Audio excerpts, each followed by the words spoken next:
Pack your desk, brother announced. We need this space for real employees. I said nothing. I cleared my desk and left.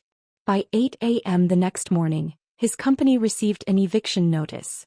Because I'd owned the $14 million building since 2019. The panicked calls started before 9 a.m. But let me back up. Let me tell you how my brother Marcus built his entire empire on dismissing me. Marcus was always the success story. Harvard MBA at 24. VP at a Fortune 500 company by 28. Started his own tech consulting firm Apex Solutions at 30. My parents held him up like a trophy at every family gathering. Marcus closed a $3 million contract with Boeing. Marcus just hired his 15th employee. Marcus was featured in Seattle Business Magazine. And then there was me. The quiet one. The one who worked from home doing something with computers. The one who showed up to family dinners in jeans while Marcus wore custom suits. The one my father introduced as, our daughter, she does freelance work, with that apologetic tone that said we're not sure what went wrong with this one. I never corrected them. I never explained that my freelance work was actually a government contracting business specializing in cybersecurity infrastructure. I never mentioned the $8.4 million in contracts I'd secured with the Department of Defense. I never showed them my Forbes 30 Under 30 feature from 3 years ago. I was watching, testing, gathering evidence of exactly who would stand by me when there was nothing impressive to stand by. The results were conclusive. In 2019 I made a purchase. The Riverside Tower in downtown Seattle. 12 stories of prime commercial real estate. Purchase price, $14 million. I bought it through an LLC called Sentinel Properties. Clean, quiet, city. The building had several tenants. A law firm on floors 2 to 4. A marketing agency on floors 5 to 6. And occupying the premium top 3 floors with the best views of Elliott Bay. Apex Solutions. Marcus's company. He had no idea his little sister was his landlord. The property management company Cascade Realty handled everything. Rent collected automatically. Maintenance requests processed through standard channels. Marcus paid his $28,000 monthly lease like clockwork, never knowing where that money ultimately went. I kept one small office for myself on the 8th floor. Nothing fancy. Just a space to work when I needed to be in the city. The door had my name on it. Sarah Chin, consultant. Generic enough to be ignored. Marcus's employees walked past my office daily. Sometimes they'd nod. Most times they didn't notice me at all. That was exactly how I wanted it. Every Sunday we had family dinner at my parents' house in Bellevue. Marcus would arrive in his Tesla talking on his AirPods about deals and contracts. I'd pull up in my 7-year-old Subaru, usually 5 minutes late because I'd been finishing up actual work. Sarah, you're late again, Mom would say. Marcus has been here for 20 minutes. Sorry, Mom. Got caught up. Still doing the freelance thing? Dad would ask the same question every week. Still doing the freelance thing? Marcus would look up from his phone long enough to smirk. You know, Sarah, if you need a real job, Apex is always hiring. We need someone to manage our office supplies. I could probably get you $45,000 a year. The table would laugh. Good-natured ribbing between siblings, right? I'd smile and eat my dinner. I never mentioned that my last contract renewal with Homeland Security was worth $12.3 million over 3 years. I never mentioned that I'd just been invited to speak at the RSA conference on advanced threat detection. I never mentioned that my security clearance level was higher than anyone else at that table would ever achieve. I was testing them. How low would they let me sink in their eyes before someone asked a real question? Before someone said, Sarah, what do you actually do? The answer apparently was infinitely low. At Riverside Tower, things started shifting 6 months ago. Marcus's company was growing. He just landed a major contract with Amazon and needed to hire rapidly. His 3 floors were getting cramped. He started eyeing the 8th floor. My floor. That whole floor is basically empty, he mentioned to his CEO Trevor one day in the elevator. I was 3 feet away, invisible as usual. Just some random consultants who barely use the space. We should talk to property management about expanding. Trevor nodded. The lease rates are reasonable here. Way better than what we'd pay for Class A space downtown. They got off on the 10th floor, already planning their expansion. Neither one had acknowledged my presence. 2 weeks later, Marcus sent me an email. Not a text. Not a call. A formal email to my work address. Sir, Apex Solutions is expanding operations. We're in discussions with Cascade Realty about taking over the entire 8th floor. I know you have a small office there, but given that you work from home most of the time, this seems like an easy transition. We'll make sure you have access to a co-working space membership. WeWork is very nice. Let me know if you need help moving your things. Marcus. I read it 3 times. The tone was so casual. So absolutely certain that of course his little sister would give up her office space. Where else would she even need to be? I replied, I'll think about it. His response came in 4 minutes. Not really a negotiation, Sarah. This is a business decision. I've already talked to Dad about it. He agrees it makes sense. Of course he'd talked to Dad. Of course Dad had agreed. Why would Sarah need real office space? I didn't respond. I made a different call. To my property management company. To the CEO actually whom I'd worked with during the building purchase. Richard, it's Sarah Chin. I need you to do exactly nothing about Apex Solutions expansion request. Deny it politely. And I need you to start preparing 30-day lease termination documents.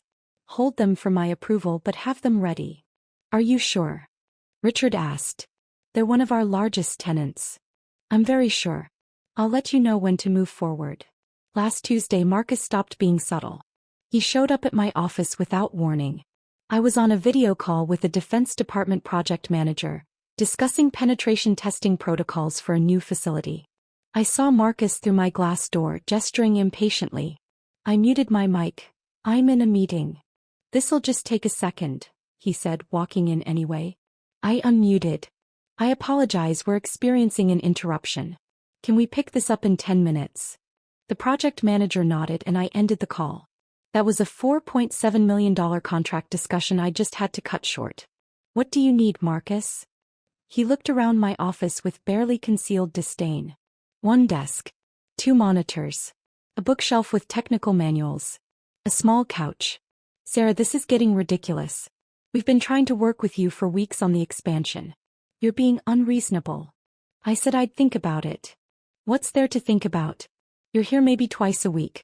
We have actual employees who need this space. People doing real work that generates real revenue. I leaned back in my chair. Is that so? Apex Solutions brought in $18 million last year. We're on track for $25 million this year. We have 32 employees now. You have, what? Your laptop and some books. I have my work. Your freelance consulting. He said it like someone might say your little hobby. Sarah, at some point you need to grow up. This isn't about you anymore. This is about real business. I looked at him for a long moment. My older brother. The golden child. Standing in my office in my building telling me about real business. I'll let you know, I said. His jaw tightened. Fine. But I'm moving forward with property management regardless. Dad agrees with me. If you want to make this difficult, we can make it official. He left without closing my door. I sat there in silence for 30 seconds. Then I picked up my phone and called Richard. Send the termination papers. Effective immediately. 30-day notice as required by their lease. Sarah, are you? I'm certain. Send them today. But Marcus wasn't done yet. Friday afternoon Marcus came back. This time he brought Trevor and 2 other executives. They walked into my office like they owned it. Actually, they walked into my office like they were about to. Sarah, we need to talk, Marcus said. I closed my laptop. I'm listening. We've made a decision. Apex is taking over this floor immediately. We're moving our HR department up here next week. I've already spoken with property management. They're on board with the transition. I glanced at the 4 men crowding my small office. That's interesting. Pack your desk, Marcus said. Those 3 words. We need this space for real employees. Trevor smirked. The other executives looked uncomfortable but said nothing. Pack your desk, Marcus repeated. Today. We're bringing contractors in tomorrow to start renovations. You can work from home. It's where you usually are anyway. I stood up slowly. I looked at my desk. My monitors. My bookshelf. The framed photo of me receiving my master's degree that no one in my family had attended because Marcus had a company retreat that same weekend. Today? I asked. Today. I'm not trying to be harsh, Sarah, but this is business. You'll understand when you have a real company someday. I said nothing. I opened my desk drawer and started removing my items. My notebooks. My backup drive. My coffee mug. I placed them in a cardboard box that Trevor helpfully provided, probably from their moving supplies downstairs. Marcus watched with his arms crossed. This is good for you too, you know. Maybe it'll motivate you to pursue something more substantial. You're 33 years old. Still doing freelance work. Mom's worried about you. I picked up the box. Anything else? Just leave your key card with reception on your way out. We're reprogramming access for this floor tonight. I walked to the door, then turned back. For the record, Marcus, I never needed this office. He smiled. I know. That's why this works out for everyone. No, I said quietly. You don't know anything. I left Riverside Tower at 4:47 p.m. on Friday afternoon. I placed my box in my car. I drove to my real office. The one in my house in Madison Park where I did 90% of my actual work. The house Marcus and my parents had never visited because they assumed it was probably just a small rental. It was a $3.2 million property I'd purchased in 2018. But they'd never asked, so I'd never mentioned it. I made one phone call on my drive home. Richard. Execute the termination. Effective immediately. 30 days starting today. Deliver the papers first thing Monday morning. Sarah, they're going to. I know exactly what they're going to do. That's the point. I didn't go to Riverside Tower on Monday. I didn't need to be there. Instead, I worked from home handling a video conference with Pentagon officials about a contract renewal. At 7:53 a.m. my phone buzzed. A text from Marcus. What the hell did you do? I ignored it. At 8:02 a.m. another text. Call me right now. I declined the call that came 30 seconds later. At 8:15 a.m., my phone started ringing continuously. Marcus. Trevor. My father. My mother. Marcus again. I finished my Pentagon call at 9 a.m. then checked my messages. Marcus had left 4 voicemails. I listened to the last one. Sarah, I don't know what you did or what strings you pulled, but Apex just received an eviction notice. 30 days to vacate Riverside Tower. Our lawyers are looking at it right now, but it's ironclad. They're saying the building ownership wants us out. This is insane. We have contracts. We have rights. Call me back immediately. There were 17 text messages. I read them in order, watching the progression from confusion to anger to panic. 8:04 a.m. What did you do? 8:18 a.m. This isn't funny. 8:33 a.m. Our lawyers say the eviction is legal. 8:41 a.m. Dad is calling you. 8:55 a.m. We have 32 employees. We can't just move. 9:02 a.m. Sarah, please call me. 9:07 a.m. We need to talk about this. 9:12 a.m. I'm sorry about Friday, okay? Can we just talk?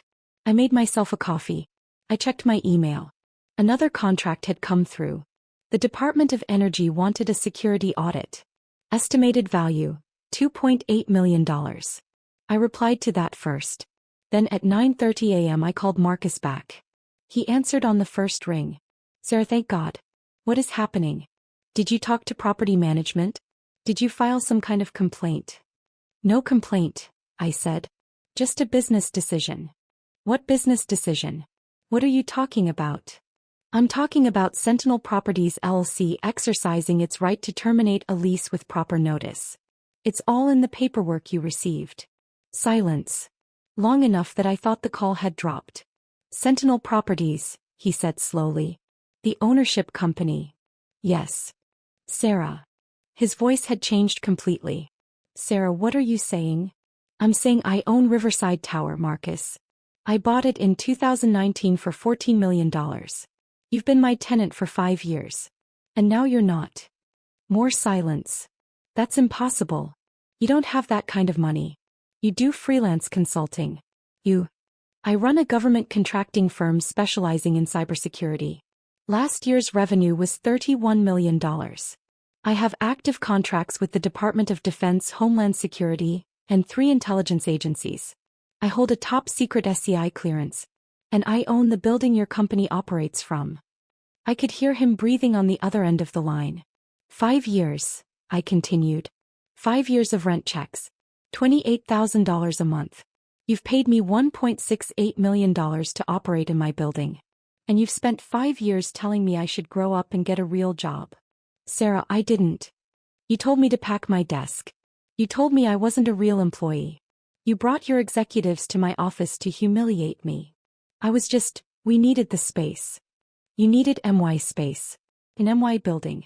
And instead of asking respectfully, instead of treating me like an equal, you decided to treat me like an inconvenience. Sarah, please. We can fix this. We can. The eviction stands.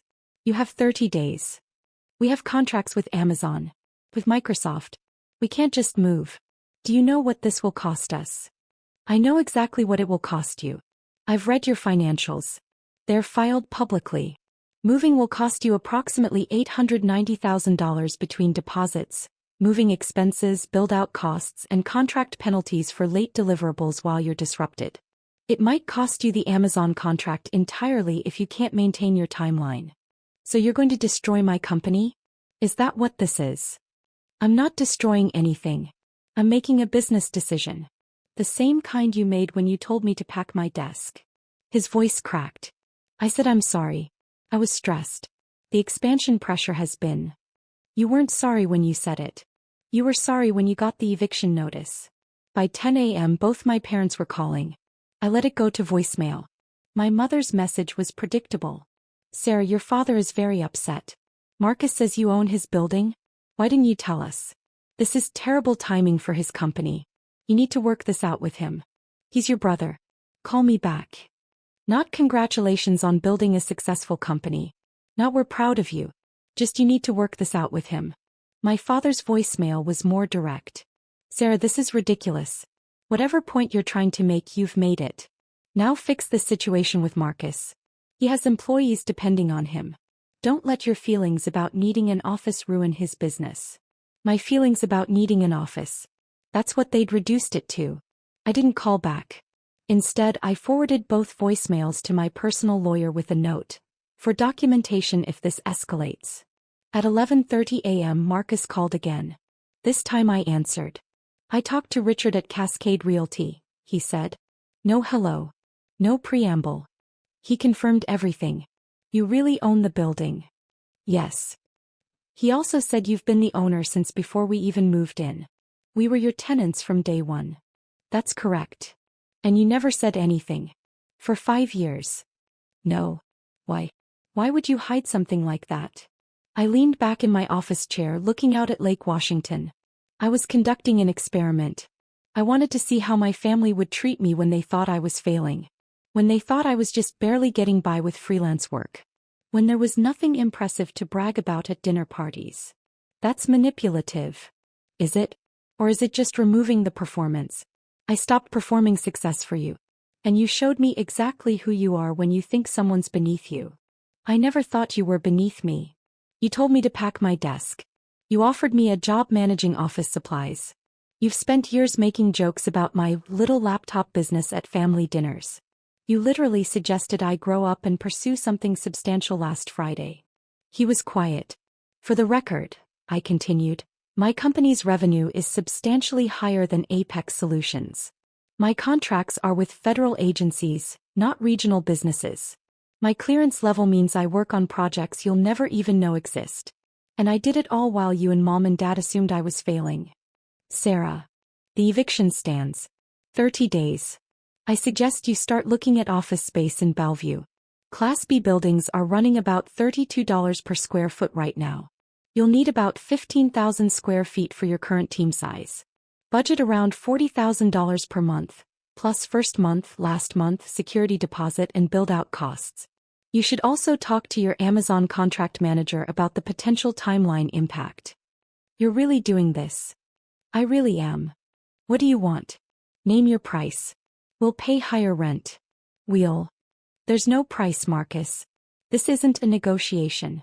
You made it very clear on Friday that you don't respect me, my work, or my presence. So now you don't get to benefit from my property. Please, Sarah, please. Think about my employees. They didn't do anything to you. Your employees will be fine. They'll move with you to your new location. You'll absorb the cost and recover. Apex will survive. But you'll survive knowing exactly what it cost you to treat your sister like she was worthless. I hung up. By Wednesday, my parents had demanded a family meeting. At their house. Mandatory attendance. I showed up on time. Marcus was already there, looking like he hadn't slept in days. Sarah, my father started, we need to resolve this situation. There's nothing to resolve. Marcus has his eviction notice. He has 27 days remaining. You can't actually expect him to move his entire company. I expect him to honor the lease termination the same way he expected me to clear out of my office with 0 notice. My mother jumped in. Sarah, honey, Marcus said some things he regrets. But you're talking about hurting his business. His employees. Their families. I'm talking about enforcing my property rights. Your property rights? My father's voice was rising. Since when do you have $14 million to buy buildings? Since 2019. The money came from my government contracts. The same work you've dismissed as freelance consulting for the past decade. My mother looked confused. What government contracts? I pulled out my phone and opened a folder. Would you like to see? Here's my Forbes 30 Under 30 feature from 2022. Here's my company profile showing $31 million in revenue last year. Here's a photo of me receiving an award from the Secretary of Homeland Security.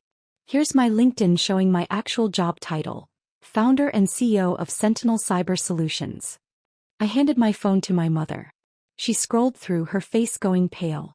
You've been this successful, and you never told us? I told you I did consulting. You decided that meant I was barely surviving. You never asked for details. But why wouldn't you? Because I wanted to see who would support me when there was nothing impressive to support. And I got my answer. None of you. Marcus stood up. Sarah, what do you want from me? You want me to grovel? Fine. I'm sorry. I'm sorry I dismissed your work. I'm sorry I didn't respect you. I'm sorry I told you to pack your desk. I'm sorry for every joke, every comment, every time I made you feel small. Please, let us stay. I looked at my brother. The golden child. The Harvard MBA. The one who always had dad's respect and mom's pride. No, I said simply. No. You're not sorry you did it. You're sorry it had consequences. There's a difference. My father slammed his hand on the table. Sarah, enough. This is family. You don't destroy family over hurt feelings. I'm not destroying anything. I'm running my business. Marcus wanted me out of my office for business reasons, remember? This is the same thing. It's not the same at all. You're right. It's not. Because when Marcus told me to leave, I had nowhere else in that building to go. When I'm telling Marcus to leave, he has the entire city of Seattle to choose from. He'll be fine. I stood up. I've spent years at these Sunday dinners listening to Marcus's accomplishments. Listening to you both praise him. Watching you introduce me as, she does something with computers while you introduce him as, our son, the CEO. I built something bigger than what Marcus has. I did it quietly. And none of you noticed because you weren't looking. Sarah, my mother started. The eviction stands. Marcus has 27 days. He has the resources to relocate. He'll be fine. And maybe, just maybe, he'll think twice before dismissing someone again. I walked to the door.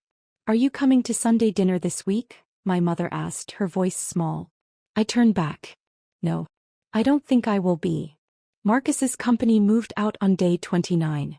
Professional movers. 3 trucks. 32 employees relocating to a Class B building in Bellevue that cost him nearly $45,000 per month. Almost $17,000 more than he'd been paying me. The Amazon contract got delayed. Not cancelled but delayed by 6 weeks. That cost him about $230,000 in penalty clauses.